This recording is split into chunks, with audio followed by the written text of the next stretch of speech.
Happy Monday and welcome to First Things First. I'm Jenna Wolfe. That's the Hall of Famer, Cris Carter. As always, that is Nick Wright. We have so much to talk about today. Not sure 3 hours is long enough. It's going to have to be long enough. Rams squeaked by Aaron Rodgers and the Packers. The Chiefs once again looked unstoppable, but how can we not start with the Red Sox and the Dodgers? Game 5 of the World Series, do or die for Clayton Kershaw and Los Angeles. And it looked like dire for Kershaw early on. First inning, Steve Pearce hits the 2-run home run. Kershaw struggling again in the postseason. Gave up 7 hits, 4 runs in 7 innings of work. David Price on the hill for the Red Sox, trying to redeem his own playoff demons. Bottom of the first, he gets Manny Machado to strike out. Ends the inning. Bottom 5, Chris Taylor strikes out. Price's 5th of the night. And in the 7th, gets Yasiel Puig to ground out right back to him. Price finished giving up just 3 hits and 1 run in 7 innings of work. Bottom 8 now, Pearce up again. His 2nd home run of the night, this time off Pedro Baez, and the Red Sox go up 5-1. Bottom of the 9th now, Chris Sale coming in, looking to close us out. And he gets Manny Machado swinging. Red Sox win the World Series, their 4th since 2004, while the Dodgers lose back-to-back World Series. Here is Mookie Betts on a fantastic Red Sox season. It's a dream come true. AC told us from the first day in spring training we can do it, and we believe in ourselves, we believed in him, and we went out and executed. It's very special, you know. I mean, seeing all these grown men over there just acting like little kids, it's what it's all about. You know, this feeling kind of feels the same of 2008, but you know, to go through the entire grind and to come out on top the way that we did, that was unreal. And they butt into it, the players. At the end, we're very talented. We got talent. You know, they're very good. And one thing about them guys. They're hungry to keep learning the game and keep getting better. We knew we had a special team from the start in spring training. We knew what we were capable of. But I think, honestly, the guys we have in our clubhouse, the selflessness, the humility that we show, it's what got us to this point, and honestly, I think put us over the top. We're world champions, baby. World champions, #1. Woo! Look, they were the best team in the regular season. They were the best team in the postseason. They were consistent. They showed that they've got talent up and down this roster. It was a great series for them. How impressive was this Red Sox dominating win over the Dodgers this series? Well, this series, this postseason, this season, the Red Sox have validated at every single checkpoint. We were at the All-Star break. We were at the All-Star game, I should say, in Washington, D.C., talking about this Red Sox team being on a historic 114-win pace.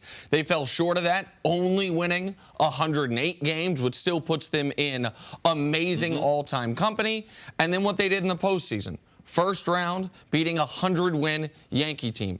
ALCS, how about you fall down 1-0, the defending World Series champs, a 103-win Astros team that a lot of people, myself included, thought, no, they're the best. Actually, the Astros are the best team in baseball. Then you win 4 straight. Then you play the defending NL champs, the best team in the National League. You beat them in 5. The only game you lose took 18 innings in all-time classic fashion. Think about the last 9 baseball games this Red Sox team has played. 4 wins in a row against Boston or against the Astros. 4 out of 5 against the Dodgers with the one aforementioned loss. Now that we have the benefit of hindsight, the benefit of looking at everything they did over the course of the year, you can make the argument this is one of the greatest teams ever. Like, at least as far as what they accomplished. I hesitate to say that because I picked against them in each of the last 2 rounds. But now that you see what they did in dominating fashion, this is one of the best seasons any team has had in modern baseball history. And you have to start with the manager. I think from his messaging point, Alex Cora, from the first day of training camp, even though being a rookie manager coming off of television, and a lot of people who had worked with him in television really thought he was going to be a phenomenal manager. So that was kind of the word. You see Boone taking over the Yankees from television, Alex taking over the Red Sox from television. So it's nice to see guys like them be very, very successful. But his messaging from the point was, even though I might be a rookie, our talent is good enough. Our pitching is good enough. And that's what you saw, Nick, with the 108 wins. But clutch hitting from every guy on that roster. That's how you get to this point. And in Dodger Stadium, playing 3 games, you mentioned the 18-inning game that they lost. But what about his managerial skills in a National League ballpark in those last 2 games? He looked just as comfortable. You wouldn't have known that he was managing in the American League the way he handled those last 3 games there in Dodger Stadium. And how about even going further back with Cris, sticking with David Price? When people in Boston wanted his head, how did David Price pay him back? 3 straight playoff starts, 6 innings pitched, 3 or fewer hits allowed. He becomes just the 5th guy in baseball history to do that. Oddly enough, one of the other guys to do that was Clayton Kershaw a few years ago. Now, Kershaw's also now on the top of a worse list, which is worst ERA in baseball history when facing elimination, having done it at least 4 times. But what the Red Sox did, not just over the last 3 games, but over the series, but over the last 3 games, think about it. You lose the ultimate stomach punch game to go down, or to only be up 2-1. And then you're down 4-0 in Game 4. Puig hits that home run. The whole team is down. Chris Sale goes crazy in the dugout, trying to fire guys up. They score 9. I think that was a pivotal point, because that's not something you typically see in baseball. No. As far as someone, we see it in basketball, we see it in football all the time, but someone who can't be involved because he's resting his arm, but to see him trying to encourage his teammates, and it wasn't the type of energy that was negative. You know, it was more trying to encourage them. Yes, we can, and ultimately be able to come back in that game was the difference in the series. And he said, I was very pointed. I said, this is who we are. We're better than this game right now. Let's go out there and finish it off. And a lot of people said that was, like Cece said, a turning point for them. And from the 7th inning on in that game, they scored 9 runs in innings 7, 8, 9. Steve Pearce, the World Series MVP, who was acquired mid-season along with some cash for a prospect that I looked it up this morning, was not one of the Red Sox going into the year, one of their top 20 prospects. They gave away a middling prospect for Steve Pearce. What'd he do in games 4 and 5? Just 4 for 8, 3 home runs, 7 RBIs. Clutch hitting, he was unbelievable. And that is, to your point, Jenna, what they had done all year. You didn't know. Sure, J.D. Martinez could beat you. Sure, the presumptive AL MVP Mookie Betts could beat you. Yeah, but Steve Pearce going to hit you in the head? Like, you can't expect that. All right, so now you look at the other side, the Dodgers. This is another disappointing end to the season for them. They have a lot of questions that have to be answered on that team, between the manager, between Clayton Kershaw. But just sticking to this series, what happened to them down the stretch? Well, you have to have several questions about the managing, couple moves that he made. He's going to be criticized for that. That's part of being in the big time. But when you have your best player in Kershaw and he does not come through for you, it's going to be hard for the Dodgers to win. But also, we have to be careful. This is a great Red Sox organization and team. So a lot of time when you run into things like that, you're overcritical of the team that lost. And typically, in historic fashion, you know, the Dodgers, yeah, they had a good series, but they couldn't overcome the totality of the Boston Red Sox. And listen, baseball commentary can be so fickle.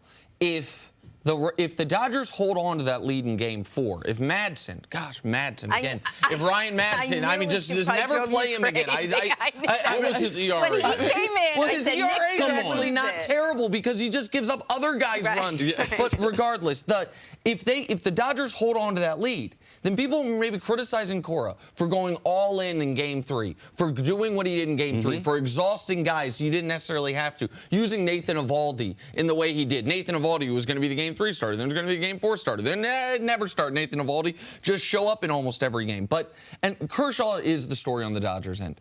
The best pitcher of his generation now has the worst ERA in elimination games in baseball history. That ain't great. This was a moment for him this series to change the one black mark on his history, and instead, unfortunately, he reinforced it.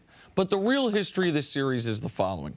Here's the full list of World Series winners with more regular season wins than these Red Sox. 2009, 1909 Pirates, 27, 61, and 98 Yankees. That's the list. The full list of baseball teams who've ever won more games, regular season and postseason combined, than this year's Red Sox. The 98 Yankees. That's the list. The 98 Yankees, the 2018 Red Sox, 2 most wins of any team in the history of baseball. I know the season and playoffs have expanded, but, I mean, this isn't, to C's point, I think any team was going to lose to these guys. The Astros lost to win 5. Dodgers lost to win 5. Yanks lost to win 4. Like, this team evidently was not getting beaten this postseason. Jen and I were wondering, did you read that to yourself before you placed your bets? Listen, man, okay. the Dodgers in 6 is officially dead. Puig MVP, thought it had some life, officially dead. I'm not afraid to admit when I was wrong. Yeah, you had a better chance of hitting. I blame Ryan Madsen. Boston Red Sox win their 4th World Series title since 2004. Very impressive win. Congratulations to them. Coming up, we'll talk some football. It was a big football weekend. Can the Packers recover from their crushing loss this Sunday? Next on First Things First.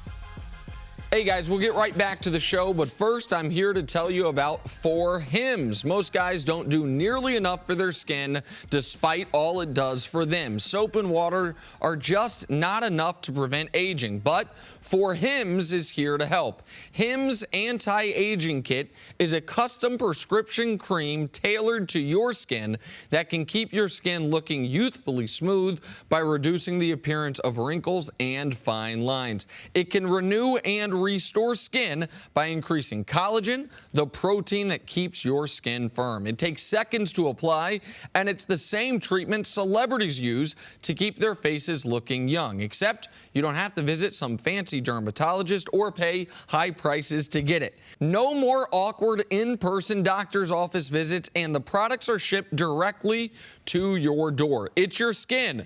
Do you want to be a face in the crowd or the face in the crowd? Order now and save $20 off your first month of the Hims Anti-Aging Kit. Lock in those looks now and get your first month of anti-aging for $20 off. Go to 4hims.com/firstsc. That's 4hims.com/firstsc. 4hims.com/firstsc.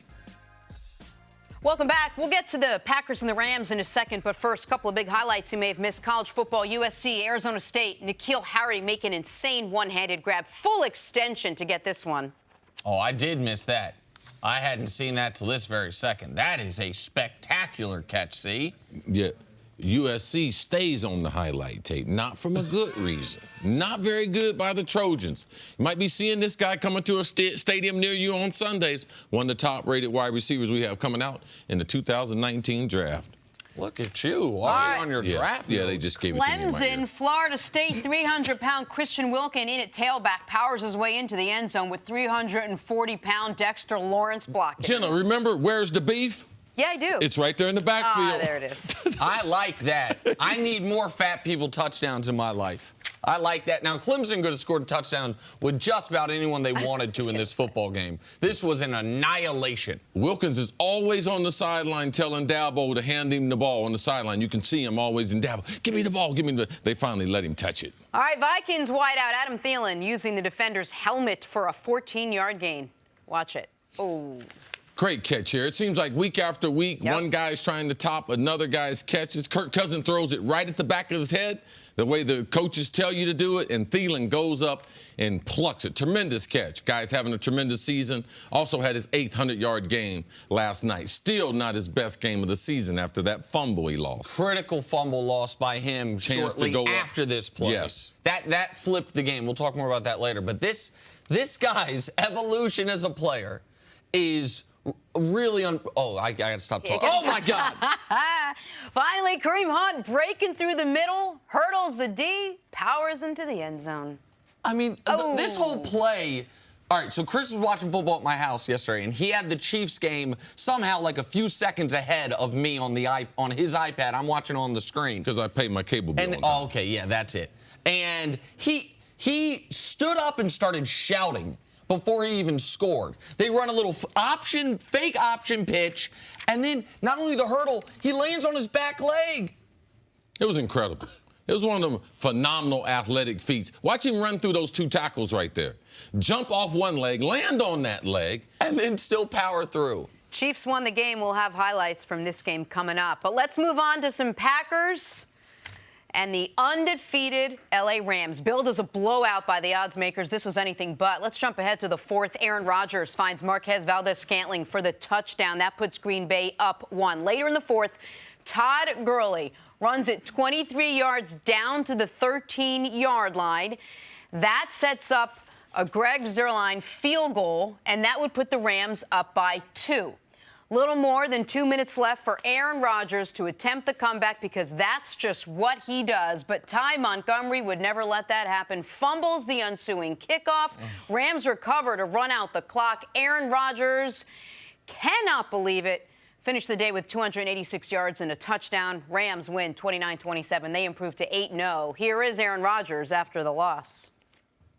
Yeah, very disappointing. That play didn't lose the game, but it definitely took away an opportunity for us to go down and win it. Obviously, the plan there is to stay in the end zone. 2 minute. We actually talked about it as a team. It's clearly probably the best situation that both sides of the ball handle right now.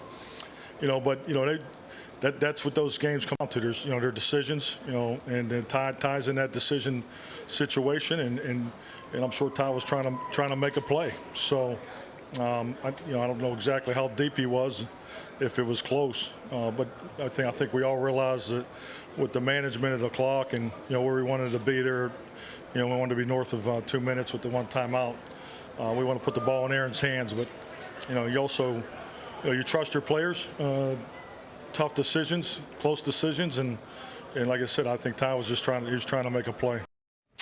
So Ty Montgomery did not speak to the media afterwards. You could obviously feel for him, but I think Aaron Rodgers said it best. That play didn't lose the game, but it definitely took away our chance to win it because you want to put the ball in Aaron Rodgers' hand at the end, give that Packer team a chance to win it. Cece, what was your reaction to the Packers' loss to this Rams team? Well, first, as far as Ty Montgomery, I don't feel for him because he's got a job to do. And you have to play the game out in real time. If you're following this game, you know that Green Bay has outplayed the Rams. Now, he's no great kickoff returner. And you have to know the kicker. Zuerlein is a kicker. He kicks the ball high. He's got a powerful leg. This ball's not coming out. They got an undersized special teams. They cover the ball. They got 3 guys inside the 20. Forget about the fumble. So just knowing time, possession, knowing what the game is, knowing who you're going against. He's no great returner. Trying to say that, he wanted to make a play. This is not the time for him to make that play. To your point, C, this is a very bad play if he doesn't fumble. Because it takes away the 2-minute warning from you. You are praying the other team kicks it into the end zone. The Rams there want to kick it short to force you to do this. They should sky kick it to take one play away from you. And in this situation right here, you have to know if it's in the end zone, I'm going to stay in there. So he makes a bad decision, and it's just hard to overcome in team sports. In the last 2 or 3 minutes, when you make one decision, that's the decision. Did he win or lose the game? No, but it was one of the most monumental decisions, and you have to be able to support Aaron Rodgers. You have to know what was going on in the game. Everyone knew the Packers are going to come back. I don't know what forced him to think that he had to get involved in the storyline. I feel like the Packers, once Greg Zuerlein makes that field goal, I feel like the Packers are favorites, even though they're down 2. If you tell me they're getting the ball, 2:05 left in a timeout, down 2, I pick a side. Who do you think is going to win? Aaron, he doesn't even need a touchdown. He just needs, and so they were the favorites in that spot. And knowing your kicker. Right, knowing your kicker, Mason Crosby, who aside from that one meltdown game a few weeks ago, has been excellent throughout his entire career. Now, Mike Silver wrote a really interesting article late last night that I actually was reading during the break here that has some insight into what maybe was going on with Ty Montgomery, because Ty Montgomery had a terrible sequence of plays. The last time Aaron Rodgers touched the ball, when they still had a lead, he misses a chip block on Aaron Donald on a 3rd and 6 that leads to a sack that then allowed the Rams to go down and take the lead. Prior to that, he was taken out of the game. And according to Mike Silver's article, was throwing a bit of a tantrum on the sideline because he was upset he was taken out of the game. They put him back in on the 3rd and 6. He misses the block, and then he has this opportunity to just do the smart thing and take a knee and doesn't do it. But this is something, the Rams' 2 biggest plays yesterday, and this is what makes you a great team. Their offense was not outstanding yesterday. Their defense was good in moments, but not great. And you said last week, see, it's no longer offense, defense, special teams, a third. The game has changed too much. Yes. I would argue it's almost like 55% offense, 35% defense, and 10% special teams these days. And that adds up to 100, I promise. The biggest play on special teams, the biggest play in the game prior to this one was also a special teams play, when the Packers had dominated the first half. They had forced a punt from the Rams, up 10-0, 3 minutes left. Sam Shields, who, by the way, he got a concussion with the Packers in 2016, missed the rest of that season, missed 2017 season, now with the Rams, downs it at the inch line. That leads to a safety, which then leads to the Rams getting the ball back. Instead of being 13-0 at the half, maybe 17-0 at the half, at least 10-0 at the half. It's 10-8 at the half. So this punt, the perfect punt, the great punt coverage, changed the flow of the game entirely. And then at the end of the second half, a special teams gaffe with just about 2 minutes left again changed the game irrevocably. Like 2 enormous special teams plays to keep the Rams undefeated. That's how you have a special season. When your offense isn't great, when your defense isn't great, and your special teams comes through for you. Look, the Rams had their hands full on Sunday with the Packers. Did they prove anything to you with the fact that this wasn't an easy win, but they ended up winning? Well, I thought the Packers looked very good. I thought there's a lot of positive things they can take from it. Time of possession, they got dominated on, but you can see if they could have gotten more rush attempts, you could see they were rushing the ball with Aaron Jones. They finally gave him. You could start to see kind of some of the promise that they need to be able to give them some balance. So I would say moving forward, there are some things that the Packers can take of. There are moral victories, and I like the way they played. If the Rams are the best team that we have in the NFL, the Packers have to like the way they fared against them. And because of the Rams, and they're in Los Angeles, there's a lot of stuff going on in Los Angeles this weekend. But the Packers basically had home field advantage in the L.A. Coliseum. Now, to me, that was very, very strange. So as you move forward, right now the Packers aren't in the playoffs, but if they were to go to your stadium, the Packers travel so well. Like, that's what I take from it. Like, if we go on the road, if they had to come back to L.A., I don't think the Rams would want to see the Packers again. Listen, the Packers can beat anybody. It's why I thought it was so ridiculous they were 9.5-point underdogs. But this isn't LeBron missing those 2 free throws against the Spurs, and it's like, all right, we can take a lot of good things from it. You can overcome this loss. You only got 16 games. Next week, they're at New England. 2 weeks later, they're at Minnesota. The week after that, they're at Seattle. The Packers, they already had a tie early in the year against Minnesota that should have been a win. Like, there's only so many opportunities in a 16-game season. Yeah, I do believe their ability to run the football and having a couple of young receivers emerge, those things will have tremendous carryover for the Packers. If they can duplicate that style, all right, they're going to be a playoff team right now outside the playoffs. And, Jenna, to your point on the Rams, the Rams yesterday, their quarterback was not one of their most important players. Like, Gurley was amazing. Aaron Donald had another 2 sacks. Their coach made adjustments in the second half. If you can have a quarterback playing at a fringe MVP level, and he doesn't have to be the star of the show for you every week. He did make some big throws, though. He did make big throws when they had to move the ball. I think they were 18 of 18 on third down. 8 of 18 on third down. 8 of 18 on third down. So for me, that right there, that was some of the best football he played on third down. LA Rams remain undefeated at 8-0. Coming up, could the Saints be a sleeping giant in the NFC? That's next. First things first. This week on Thursday Night Football, Bay Area rivals square off as Derek Carr and the Raiders take on the 49ers. It all starts at 7:30 Eastern on Fox, NFL Network, and streaming on Prime Video. Must be nice to be John Gruden, man. Like, typically a coach would, going into this game, we'd be saying, man, if Gruden don't win this game, he could be on the hot seat in year 1. Not him. He could be on the hot seat in 10 years. Back here on First Things First, we're going viral. The Red Sox clinched the World Series with a 5-1 Game 5 win last night. Baseball spilled onto the football field on Sunday. Take a look at this. This is great. Seahawks had a little bit of fun imitating a base brawl after a touchdown. There's Tyler Lockett hitting Doug Baldwin in the leg. And chaos Angry Doug, definitely. Do we like this? Oh, I love it. That's creative. Great. And Russell Wilson, he's a baseball player. Exactly. See Russell coming in there. Boom. I don't think he's thrown too many punches in his day. I thought that was a very creative celebration. That was. I like that. Baseball season, World Series game on. Absolutely. Absolutely. You didn't like it, Jenna? What? Too much violence? No.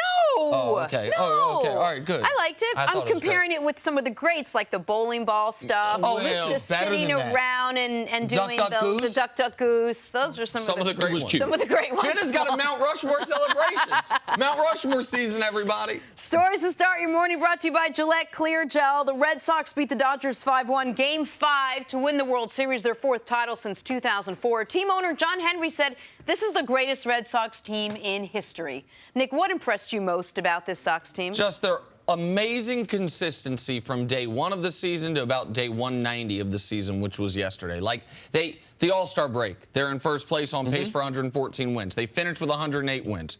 They make quick work of the Yankees, quick work of the Astros, and then quick work of the Dodgers. Like, at no point were they threatened this postseason, really, except for maybe the 7th inning of Game 4, briefly. Remarkable run. And the whole way, Nick, the rookie skipper, manager, Alex Cora, he's able to get it done. I thought that was very, very important, not only with the talent, managing the pitching, and getting David Price to restore his confidence at the end was amazing.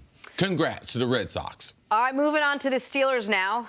They beat the Browns 33-18. Antonio Brown had a great afternoon, caught 2 touchdowns from Ben Roethlisberger. James Conner continues to shine in place of Lev Bell with 212 total yards and 2 touchdowns. Steelers improved to 4-2-1. Cece, how impressed were you with Pittsburgh yesterday? Very impressed. They were very focused. And given, too, the tragedy in Pittsburgh this weekend, knowing that as an athlete, you know that you have to provide a certain amount of entertainment so people can get away from it. So their escape for a few hours, James Conner continues to impress. But the physicality of that offensive line, this is the Pittsburgh Steelers, because they're not very physical on the defensive side. Good win from them, even though it was the Browns, Nick. Listen, they were down 6-0 early. The Browns, because they're the Browns, it should have been 14-0 early. Instead, it was 6-0. Then Pittsburgh dominated from there on out. But it should be noted, Mike Tomlin, who's always criticized, even though his coaching resume is almost impeccable, he lives in the community where that tragedy happened. He said at his post-game press conference, and we seem to be choked up, he's a member of the Squirrel Hill community, and his ability to do his job in the face of unspeakable tragedy. And as you said, listen, nothing solves what happened in Pittsburgh, but for people in Pittsburgh that maybe weren't directly affected by the tragedy but still had it weighing on them, it gave them a nice relief, or at least escape, I should say, for a few hours. Quality win, bigger than football this weekend for them. All right, moving on. The Giants hosted Washington on Sunday. Very gracious hosts. They allowed Adrian Peterson to have his way all afternoon. Rushed for 149 yards, 2 touchdowns, and a win over New York.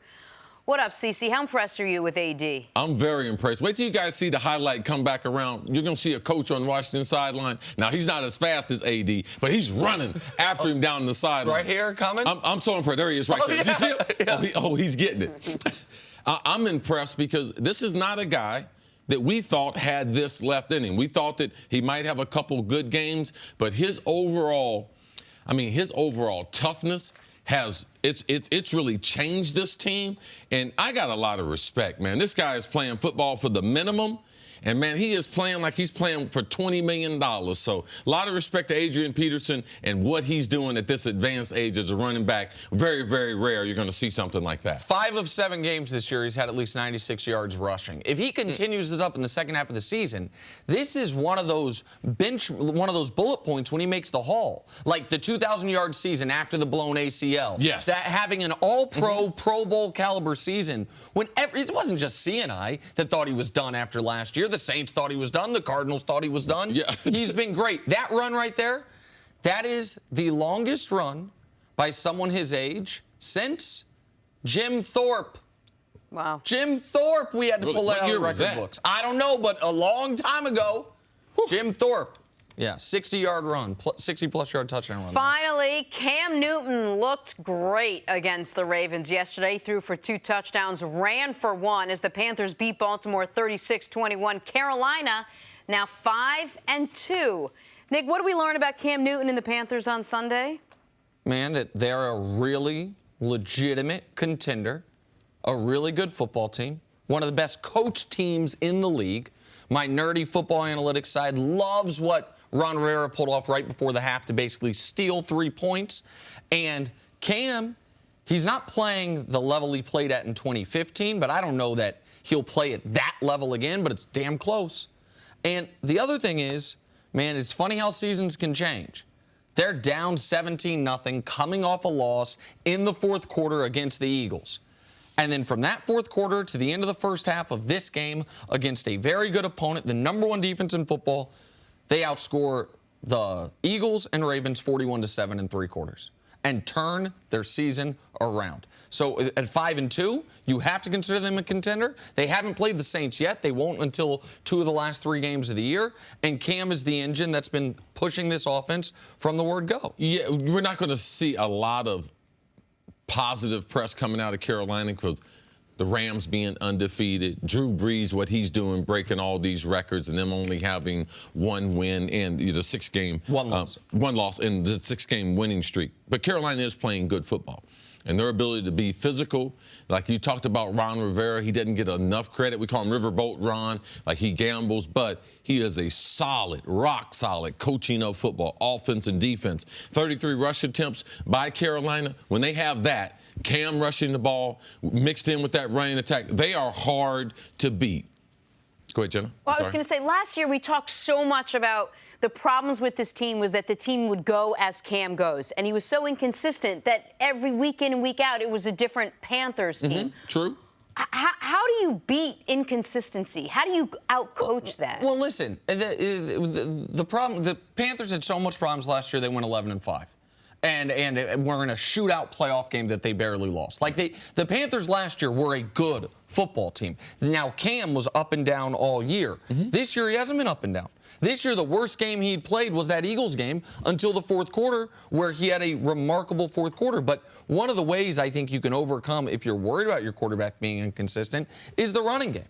33 for 154 against the #1 rush defense in football. That's what I don't know if the Ravens are still the #1 rush defense, but going into the game yesterday, they were. Like, that's one way to overcome it. That is one way to overcome it. But what they did this offseason was they tried to address the inconsistency at quarterback from Cam Newton. That's why they hired Norv Turner. So what you're speaking about, Jenna, they were trying to smooth out the bumps in Cam's game. And it's not as if they want Cam to play like they did in the MVP season. It's those bad games. It's turning the football over and making bad decisions. And Cam has played good football, even though the numbers don't reflect as far as touchdown passes in this new NFL 2018 where the numbers are so inflated.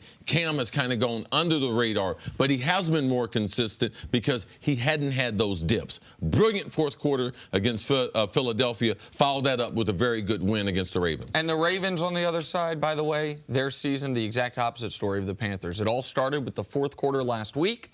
They're up 10 against the Saints. They blow that lead. They get dominated in the first half. A team that could have been 5-2 is now sitting at 4-4. So the fourth quarters of last week's game for the Panthers and the Ravens might have been turning points of their season. Meanwhile, the Panthers now 5-2. All right, let's move on to Sunday Night Football. Drew Brees and Kirk Cousins facing off. We'll take this till a minute left in the half. Cousins finds Adam Thielen, who fumbles, recovered by Marshawn Lattimore. Thielen not happy about his state of affairs. That would set up an Alvin Kamara touchdown, his second of the day. Second half, Cousins throws the brutal interception here. P.J. Williams takes it back for the pick six. Saints go on to win 30-20. They're now 6-1. Here is Drew Brees on the win. I think it says a lot about the team. Obviously, we come into every game with a ton of confidence. I think we feel really confident going on the road. We feel like we're battle tested. Feel like we've won in a lot of different ways. Been in a lot of different types of games already in just the first part of this season. Obviously this one had a little extra special meaning. Just being able to come in and get a win here against a great opponent. In a very, very tough venue, and just knowing that these guys I think they're always going to be in the hunt. All right, Cece, how well are the Saints playing right now, especially coming off that win? I mean, they're playing great football. As far as Drew Brees managing the game, doing what they had to do, now you're starting to see Dennis Allen get this defense turned around. They're very, very aggressive. Before the trade deadline, which comes up later on, trading for Eli Apple to give them some help on the back end. Their secondary really supported them, forcing 2 turnovers, the interception there, and then also the fumble they caused with Thielen earlier in the game. So now you're starting to see getting supported. They had a bad 2 3 quarters against Tampa Bay. Fitzy Magic caught him. And then since then, you have seen Drew Brees and this team doing whatever they have to do. Run the football. Drew Brees did not have the type of stat line you're going to say, wow, oh, man, he blew him away. Drew Brees. No, the football team won this game. Drew Brees helped them win the other 5, but this one right here, special teams and defense gets it done last night for the Saints. Drew Brees threw for 120 yards. We've seen him do that in a quarter. He's in the game, and they won comfortably. Remember last week when we talked about the Patriots-Bears game? And I said the Bears won basically every stat but lost because of special teams touchdowns allowed. In this game, the Vikings, they had more total yards. They were better on third down. They had fewer penalties. They had more time possession. They had more first downs. So why'd they lose? Man, those 2 turnovers were killer. One of them takes points off the board. The Thielen fumble, they're at least going to get 3. They might get 7. And up to that Thielen fumble, they had been dominating the football game. And so it's not only a fumble that takes points off the board, but it is returned deep into Minnesota territory. Yeah, and the wide receivers have played great for Minnesota, their passing attack, but they were responsible. Right there, Stefon Diggs, a shallow cross and man-to-man. You cannot stop. The quarterback will not know you're stopping. So Cousin throws it where Diggs is supposed to be. Pick 6 going the other way. Adam Thielen, they throw him a smoke route. You know the cornerback's going to be outside. If you decide to go inside, you know the heat and the smoke and the thunder is coming after you. So when you go in there, you're taking the risk yourself. And Thielen took that chance. They caused a fumble, critical turnover. If the Vikings get a touchdown there, they go up 20-10. They end up losing 30-20. So you're talking about huge turnaround, and it was created by the wide receivers of the Vikings. Poor decision-making by both of them. All right, can you explain more on the Diggs play? Because Collinsworth mentioned on the broadcast, you've been harping the last few weeks that more than half of the interceptions in this league are not the quarterback's fault. They're the receiver's fault. I understand that Diggs can't stop. Why would he have stopped? What's going through his... Freelancing. That's what you do. You start freelancing and think you know what's best compared to running out the play. It's man-to-man. What you're typically going to do is look at the defensive back and stair-step him across the field and stick it and run away. The quarterback, because he knows it's man-to-man, there is nothing that has told him that the guy is going to stop. So the communication is bad. One guy freelancing, and you could see after the play, Diggs talking to Cousins on the sideline, and you could see he was apologizing because that is one of the cardinal sins. Man-to-man, you must continue to run. You can't stop and sit down there. So where does this leave the Vikings now after this loss? And it leaves the Vikings in the most muddled division in football. First place, Chicago Bears, 4-3. Last place, Detroit Lions, 3-4. Teams in the middle both have a tie. There is no division like this right now. We don't talk much about the Lions, and they got beat badly by the Seahawks this weekend, but they're a game out. They're one game out. Their only other division that's even close to the NFC North is the AFC South, where 2 games separate first to last. Where it leaves the Vikings is, I think we all know they're a good team, but much like I said about the Packers, you only get 16 of these chances, and so someone's going to come out of that division. I was very confident that division was going to have 2 playoff teams. I think now it's still likely they have 2 playoff teams, but it's far from a guarantee, and so the Bears... You didn't have the Bears as one of them. No, I absolutely didn't have the Bears as one of them. But there's nothing the Bears are doing with Trubisky to make anyone in the division afraid. The Vikings are half game behind the Bears. I know they're not intimidated by what they're doing. Last night was a critical win. When you start looking at divisional winners at the end, that's why Drew Brees said in the press conference, it was a little extra special. Why? Because we probably won't have to come back here again. So Saints keep pace with what they want to do, trying to win that division with Carolina on the heels, and the NFC North, it's up for grabs. And on the Saints side of things, 6-game winning streak, everything's all good. The critical win for them, if they lose, you know who they have next week, right? They have the Rams. If we talk about the Panthers being 5-2. If the Saints lose, they're 5-2 with playing the Rams next week. So when you're talking about getting a bye, winning your division, maybe being the #1 overall seed, every single game is so wildly critical. Huge win for New Orleans. All right, let's take a break. Coming up, is Patrick Mahomes running away with the MVP? Next on First Things First. Welcome back to First First things first, we're joined by head coach Eric Mangini. We've been doing this show for almost an hour and a half already. We haven't even acknowledged that it is Halloween. Our lovely staff did a great job here of decorating. Olivia and I think a couple other people. An hour and a half? I don't know when the show started for you. For me, it started about 50 minutes ago. But maybe for you, you were out here doing a show by yourself. Coach Mangini, good to see you. Really shoddy math there. That was, anyway, Halloween. Yeah. So this that's week. going Hour on. and a half into the show. Yep. All right. It worked out at 2 a.m. this time, okay? Yeah, I did. All right, I'll cut her some slack. My apologies. Fading. 2 hours to go, right? 2 hours? Coach, let's talk about the Kansas City Chiefs. They improved. Paid for a full day's work, Jenna. They improved to 7-1, beating the Broncos 30-23. Denver hung around in this one, but Mahomes was just too good. Surprisingly better than Case Keenum. Mahomes threw for 303 yards, 4 touchdowns. He's got now 26 touchdowns in 8 games this year. He'll probably start again next week. Here he is after the game. For me, it's all about just getting the ball out of my hand. I mean, that's the biggest thing for me is as long as I'm getting the ball out of my hand, there's a good chance that good things are happening. And so I just try to, the O-line's protecting really, really well. And so I'm just getting it out of my hands and getting it to the playmakers, and they're scoring touchdowns. All right, Coach, great game. Great game from the whole team. What impressed you the most about this now 7-1 Chiefs team? You must have been so excited. No, I mean. Every time we come and talk about Kansas City, you're so excited. What I did like about this game is there's an element of adversity, and that's what I've been looking for, or that's what I always look for with these young quarterbacks is how are they going to deal with things when things don't go exactly according to plan? And they didn't do very well on third down. They struggled there. It was a situation where Denver was in the mix much longer than I think even Kansas City expected, and he was able to be resilient throughout that. And that, to me, is as important or probably more important than his ability to shine and excel when everything is going right.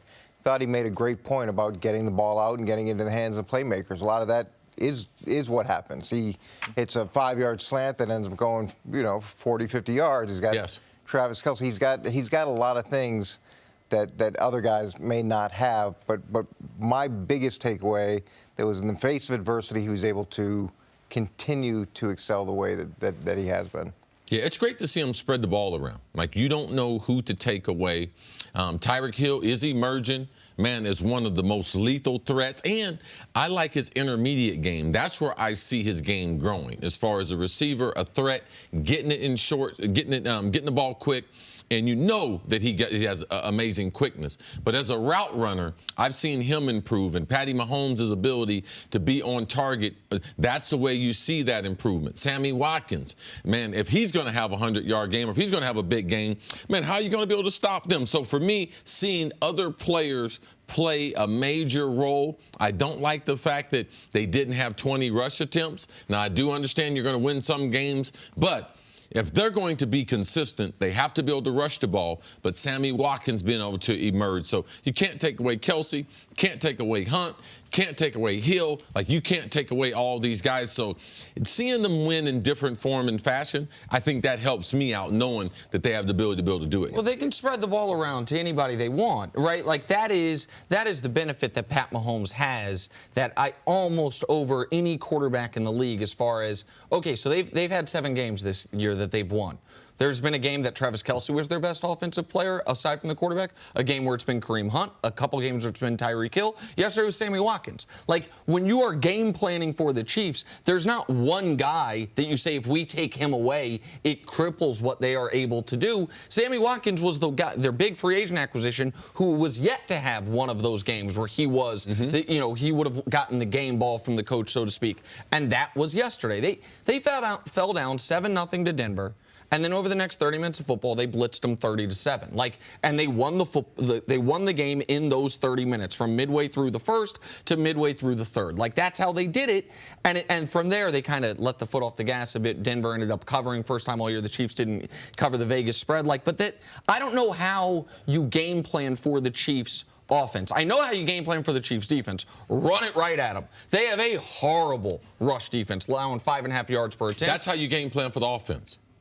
Just keep them off the field. But when you look at this, if you're going to take away Kelce and you're going to take away Hill, which is the starting point, the quarterback, especially a young quarterback, needs to have the maturity to be able to go to a Sammy Watkins. And not every guy can do that. When you've got stars on the team, there's a tendency to want to push the ball to the stars no matter what. And oftentimes those stars are chirping in the huddle if they haven't gotten whatever they feel they need to get each game.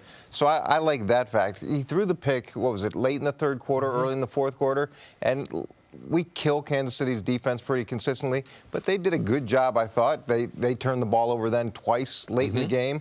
This game was closer than I imagine Kansas City expected, and I thought that Mahomes, with very little running game, was struggling on third down, showed some character in the victory. And I know you don't want to put Mahomes anywhere other than where he is right now, and I understand that philosophy. But right where he is right now through 8 weeks is the NFL MVP.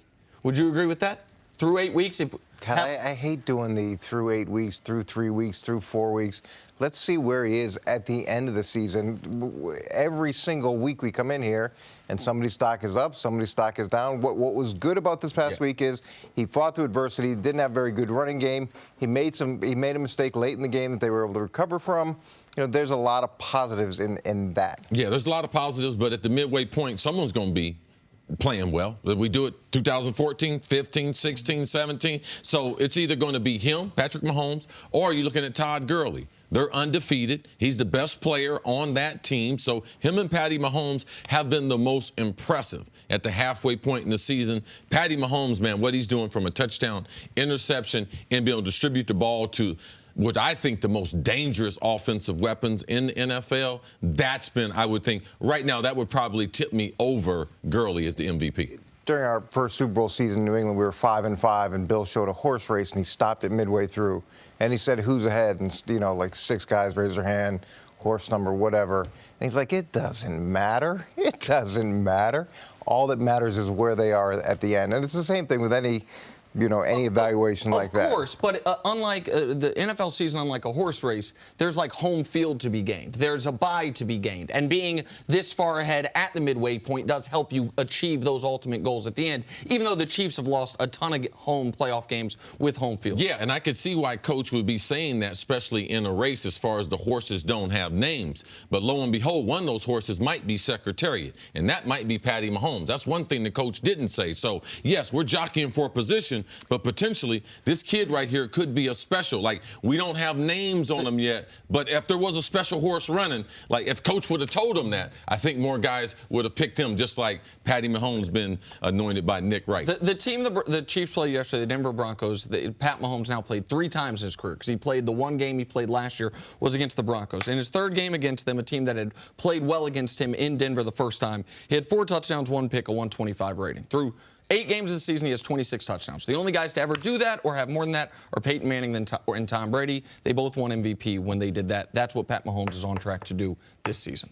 Belichick's horse racing story, my concern was that only 5 guys raised their hand. It seems like it would be really obvious. Got to take a break. Coming up, the Packers recover from their crushing loss this Sunday. That's next on First Things First.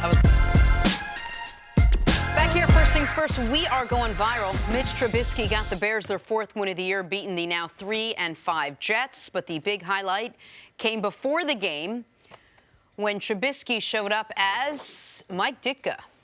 Coach, did Favre ever show up in a Mangini costume? Yeah. A lot of guys would mimic my style. Mangini? Well, I mean, I had such a fashion sense that a lot of guys wanted to take that away. And such an iconic. Well, I don't want to brag. It's not the time. You got to get a cigar and it got to be lit. Even inside or outside. And how much money in his pocket, see? About 10 stacks. You know with a rubber band on it. He always, Coach, Trubisky, you got to have at least 10,000 if you're going to be Coach Ditka. That's how much cash he has every day. That was the best thing Mitch Trubisky did all day. So I applaud him. Yeah, screen pass. Showing up to the game, little screen pass to Tariq Cohen. Yeah, Bears fans wonder, is that a trick or a treat? But they got to win without Khalil Mack. Khalil Mack missed the first game of his career yesterday, so good for the Bears. But that was a cool little costume. All right, let's talk some Packers and Rams. The Rams were 9.5-point favorites over Green Bay. Jumping ahead to the 4th, Aaron Rodgers finds Marquez Valdes-Scantling for the touchdown. That puts Green Bay up 1. Later in the 4th, Todd Gurley from 23 yards out stops at the 13-yard line to set up the Greg Zuerlein field goal. Rams up 2.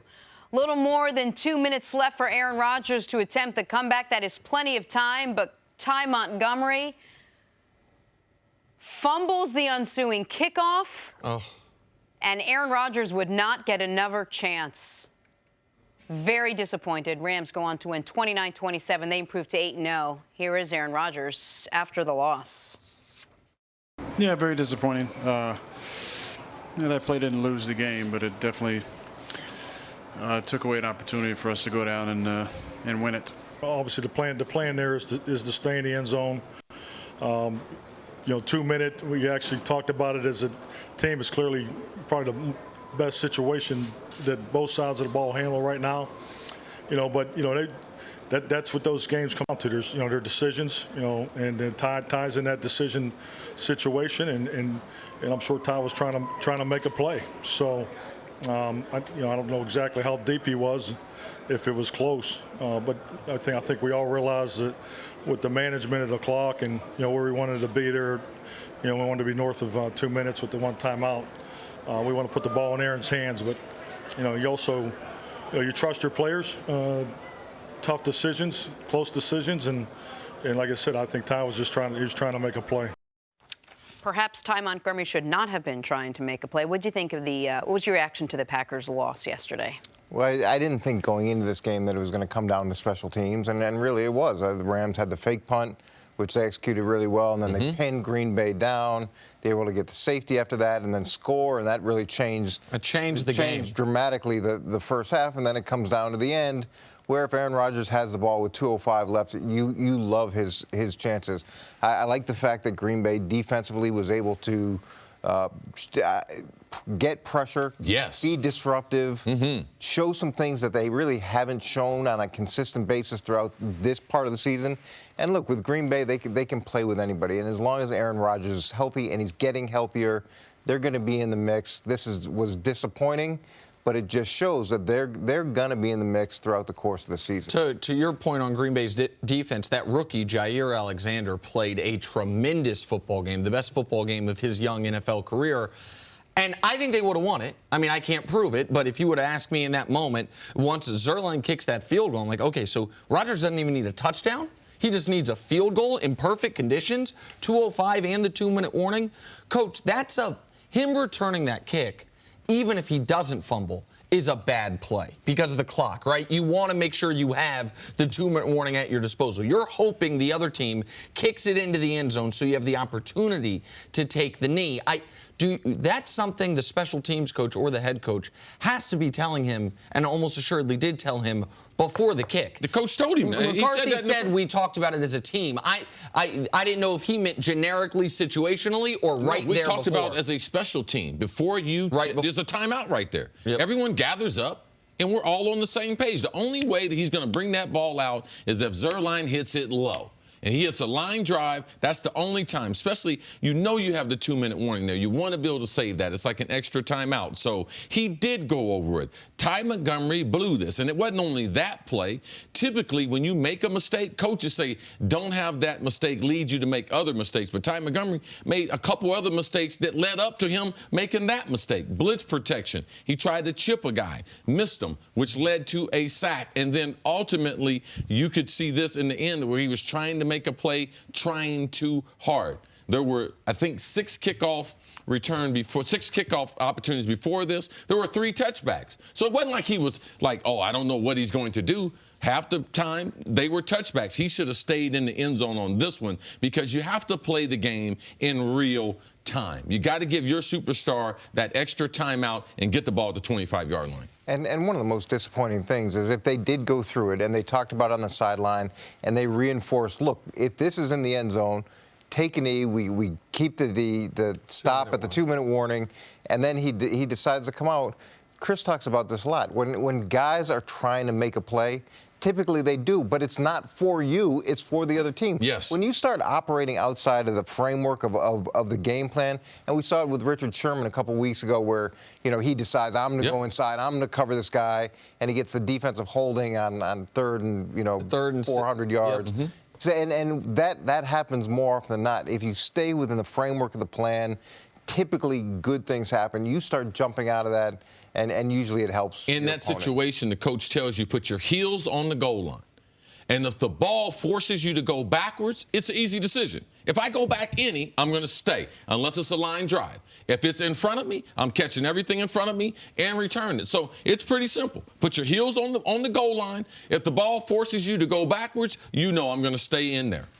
I'm glad you brought up the punt. There was the fake punt, which was really well designed. But the biggest play of the first half was the punt by Hecker, downed by Shields at the inch line. If that goes into the end zone, the Packers have the ball, up 10-0, inside of 3 minutes in the first half. They are almost assuredly going into the half up at least 10, maybe 13, maybe 17. But this play by a former Packer, Sam Shields, who thought his career was ended due to concussion, leads to a sack or a safety, which then leads to a touchdown. And that was a mistake by the returner. The returner should have been running the other way. He brought the defenders to the play. He should have been at the 10-yard line. The ball goes over your head. You are a decoy. So you got to be going to your far left to take one of those gunners away. That ball goes into the end zone. Because the gunner doesn't know where the ball's going. The gunner's watching the return. They're watching you, and typically you tell the guy to make it very dramatic. So they're waving their hand like they're going to fair catch it, but they're trying to bring everybody away because you only need a beat or two for that ball to go into the end zone. You just got to draw them away enough. Or you go, if you're going to go over there, you go block the first guy. Right. You don't fair catch. You go up and you blow up the first guy down so the ball has a chance to go into the end zone. For the Rams, this is how you have a special season. A game where you were outplayed offensively and defensively, your special team steals one for you. Like, this is how the difference between going maybe 12-4 and being the 2 seed and 14-2 and potentially being the 1 seed can be games like this. This was an excellent win for the Los Angeles Rams, where I thought the Packers played better than them throughout. Thank you for listening to the First Things First podcast. Remember, leave us a review and tell us what you think. Subscribe to the podcast on Apple Podcasts and catch us on FS1 Monday through Friday, 6:30 a.m. Eastern. For Cris Carter and Nick Wright, I'm Jenna Wolfe. So long, everybody.